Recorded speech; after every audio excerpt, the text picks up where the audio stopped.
എല്ലാവരും ഇന്നും ഭയങ്കര സസ്പെൻസ്ഫുൾ ആയിട്ട് കാത്തു നിൽക്കുന്ന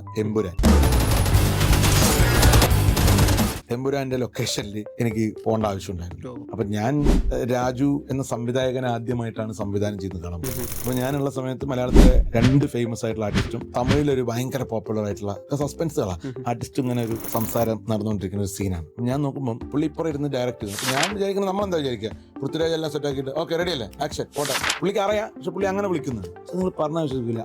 നമ്മളൊന്നും ജീവിതത്തിൽ വളരെ കുറച്ച് സിനിമ എക്സ്പീരിയൻസ് ഉള്ളവർ ഇത്രയും സ്പീഡിൽ ഇത്രയും പെർഫെക്ഷൻ ആയിട്ട്, അതായത് പുള്ളി ഒരു ട്രാക്കും ട്രോൾ ചെയ്യുന്നു, ആ ഷോട്ട് ഇങ്ങനെ മൂവ് ചെയ്ത് ഞാൻ അങ്ങനെ പുള്ളിയുടെ നമുക്ക് പരിചയമുള്ളതാണ്, നമ്മളിങ്ങനെ മോണിറ്ററിന്റെ ബാക്കിൽ ഇങ്ങനെ കൗതുകത്തോടെ നോക്കി നിൽക്കുക. അപ്പം ആ ആർട്ടിസ്റ്റിന്റെ എക്സ്പ്രഷൻ പുള്ളിക്ക് കിട്ടിയിട്ട് നമ്മൾ നോർമലി ആണെങ്കിൽ ഒരു ബഫർ ടൈം ഇടും, അതൊന്നുമില്ല, കട്ട് ഓക്കെ കഴിഞ്ഞ് പരിപാടി കഴിഞ്ഞു. ഞാൻ പറയുന്നത് ഞാൻ അത് കഴിഞ്ഞ് ജയൻ നമ്പിയോട് വെച്ചപ്പോൾ പുള്ളി പറഞ്ഞു ഇങ്ങനെ തന്നെയാണ് പുള്ളി ലൂസിഫറും ഡയറക്ട് ചെയ്ത് ബ്രോഡായിട്ട് ഡയറക്ട് ചെയ്ത്.